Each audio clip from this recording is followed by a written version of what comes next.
Hey everyone, welcome back to the channel. It's Bumper here, back today with a new video. Okay, back with another unboxing today, and today we have the Second Sight release of Inside.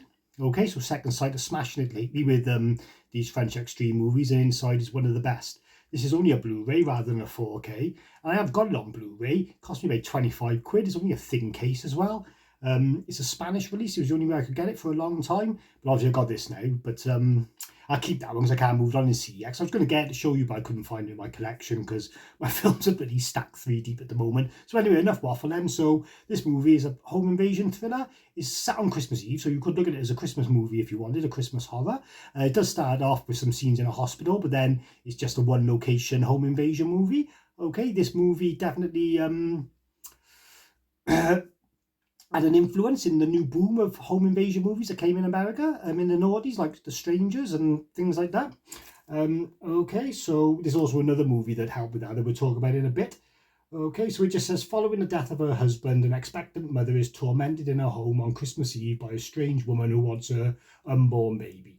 All right then, so I don't know if you can see the back. I don't know what my lighting is like today. It does vary till I get my bloody tripod sorted.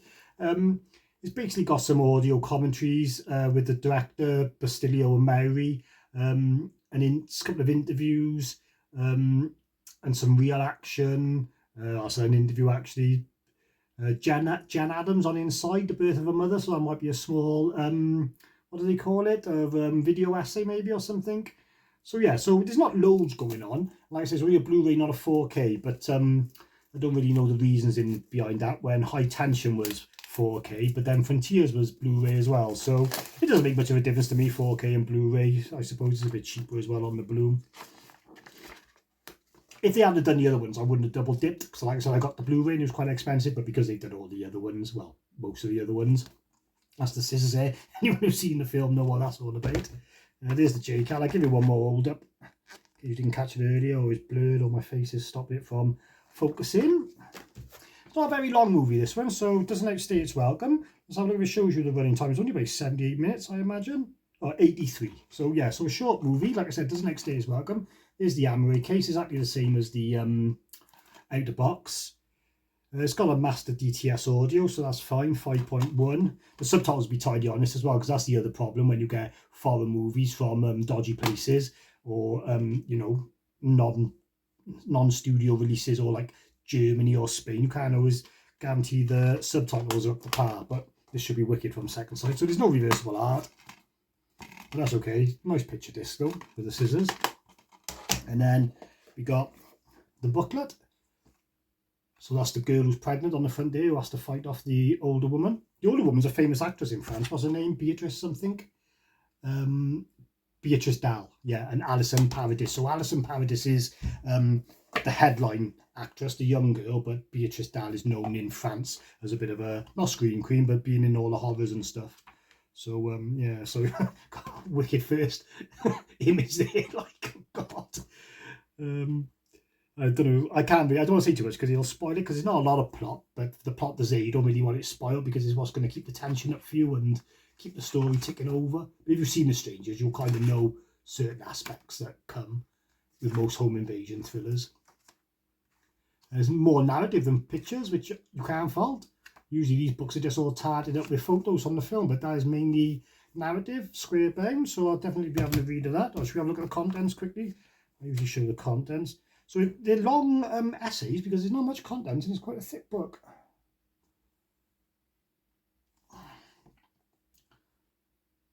So there's a French horror section that goes on for 18 pages, so I'll have a read of that later, although I know most of it these days. And then you've got these massive art cards. I'd rather a poster than art cards, because if you ever meet anyone from the film, you can get the poster signed. I don't even get the art card signed, but it's not the same as a poster, is it? There she is, all messed up after the bathroom scene. I tell you what, why I love this film as well is I love when they use the aerosol and the lighter. It's been done to death now, but this was one of the first films I ever seen it in. We used to do that when we used kids, get the aerosol and spray it on the lighter, but she gets the woman, you know, when she's attacking her. Is wicked.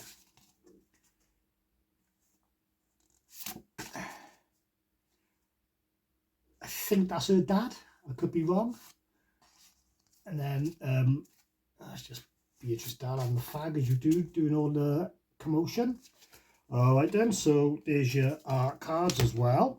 And then the box is always hard and thick as always. Like I said, this has got extreme levels of gore in it, so you probably know what it is already, so I don't need to give you any warnings. But, you know, anyone who may be expecting a child who's got some trauma relating to fucking births or miscarriages or something, maybe you want to stay away from it, because it does go there. All right then, so just to pad out the video a bit, because you don't get a lot in the Second Sight ones anymore, we'll talk about the movies of Maury and Bustillo. So they're two French directors, friends, Julian and Maury, and I always forget Bustillo's name. I got there open by, oh God, trust me to be on the wrong bit. Alexandre Bustillo, should have known that with Alexandre Ajar. So they're two friends. I'll put a picture of them by here. They're good film directors. Over the years, they've been tagged with doing the Hellraiser remake. And what was the other good film they were going to do? Oh, they were going to do the sequel to Rob Zombie's Halloween. After Rob Zombie's Halloween wasn't very well received, they were going to get these two guys to do the sequel, but again, it didn't materialise. All right, then, so you will know some of their films, I bet. So we'll go through them. There's not too many. Okay, so first of all was Inside, and this was their first film. So after this then, they got snapped up by the UK and they were going to do a British film, but there was budgetary restraints and they couldn't do the film they want, so they took it back to France and done it, and that film was Livid. Okay, so this film's wicked. It's a bit of a fairy tale, twisted nightmare type thing. I just nicked that off it, obviously. But it's about these guys, anyway. Imagine the film Don't Breathe. They break into this old woman's house because they hear there's loads of witches in there, and they think she's just like, maybe not deaf or blind like in Don't Breathe, but just, you know, bedridden and old. And obviously it goes a lot twistier. There's loads of good violence in this and gore, but it's supernatural. It's not kind of like torture porn or anything. So I got this. This is a UK release. This is Region B from Studio Canal, so there's no reason why you couldn't get it, I don't think. Although it might be able to print, because I do recall a lot of people saying they wanted to get this film and they never could. So yeah, I'll be keeping this one, that's for sure. So this was their second film, and this was really good. Not as good as Inside, but really good watch. Then after that, I don't own this film. I used to own it, but when I got rid of all my DVDs years ago, it was part of that. It's never been on Blu-ray. It's called Among the Living. I'll put a poster of it by here. So this film starts off pretty good. It's like got an ambling 80s Steven Spielberg type feel about these kids, like they're just living in rural France and they just play on this old rundown construction site or whatever, and then they end up unleashing this monster, or this monster comes. It's all a bit vague. It's been a long time since I've seen it. I remember the creature design not being great, and that's why I laid it down. It's called sort of like a naked man with no private bits and like sort of really long head type thing. I don't know, it was just a bit weird, but it was okay. It was definitely a step down from Livid and Inside, but it was good enough, you know, to keep them going.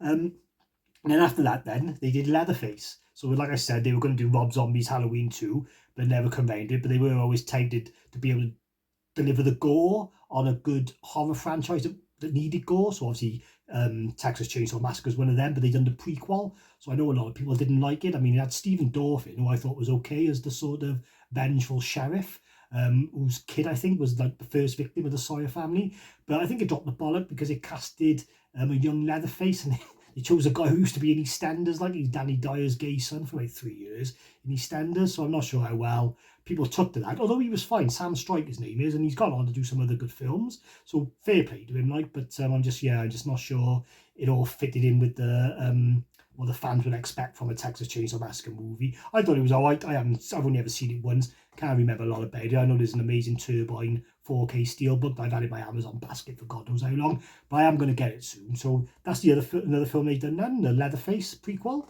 And then, to me, this is their best film since Inside. It's only on Shudder, so I haven't got it on physical. I'll put the poster up here. It's called Candisha. So this is good if you like the sort of late 90s, early 90s teen horrors, like I know what you did last summer, maybe Ouija, Scream. It's got like a young hip cast, you know, they do like a Ouija board or whatever, and Nisha Spirit that goes after them. But it's French language, but it's really well done, good special effects, good story, 90-minute, like fun time. So I would definitely say after Inside and Livid, Candisha is definitely their next best one. And then the next one only came out 2 years ago. This is the one you may have seen if you've seen any of them. It's called The Deep House. It's a found footage movie about these divers who go to this house in this lake that's sort of somehow stuck to the bottom. And it starts off all right. It's pretty claustrophobic, as you would imagine, with people diving underwater in a house and all, but it's like a big exposition dump in the middle, like, that just spills his guts, and it's just like, oh god, what do we really need all that? Like, you've just taken all the mystery away. But still, people do like this film. I thought it was alright, mine. I'd give it, like, 6 out of 10 or whatever, but I think it just could be really better based on the surroundings and the location. Good idea for a movie, like the house under the lake, pretty creepy. So that's all their films. So they're good directors. You should scope them out.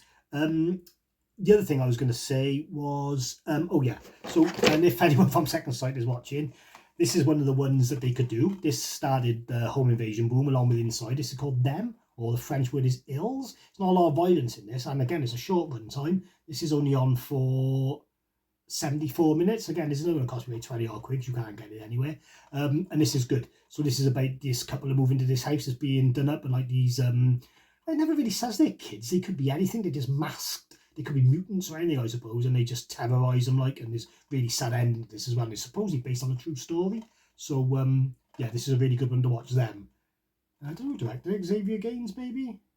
I can't read the writing on it, it's too small. So Second Sight, Them, and then the one everyone's waiting for, obviously, from Second Sight is Martyrs. So again, this one wasn't too expensive because it's more popular, but it's a good release to get, and they need to do this. This one should be on a 4K really, because people will pay the extra £10 for it. And the other thing I was going to say, sorry, before I went off track, is in regards to Inside, not a lot of people know this, but there's an American remake. I put the poster up here, but actually no one's seen it because it's just been on the shelf, or it's done like festival tours, maybe it's on a streaming service I don't know about. But the funny thing about it is, obviously the original was directed by Maury and Bustillo, two French friends, French double acting directing, and then there's a Spanish double act who you probably heard of. They've done the Rec series, Jamie Balaguero, and I'm shooting for not being able to remember the other guy's name. But anyway, so they were going to direct the remake of Inside. So you've got a French duo who done the original, and you've got a Spanish duo who were going to do the remake, but then it fell through, so they only produced the remake, and it was a different director. But I've never seen it. I've heard it's really watered down and crap and not worth it, but, interesting to know that there is a remake out there for someone like Trev, my mate over at Double Bills, who does the Double Bills, is one he could add to his list. So anyway, I'm beginning to waffle now. I've been Bump. I hope you enjoyed this video and learned a little something more about French extremity, which is my favourite subgenre, as you may have figured out already. But thanks a lot, and I'll catch you soon.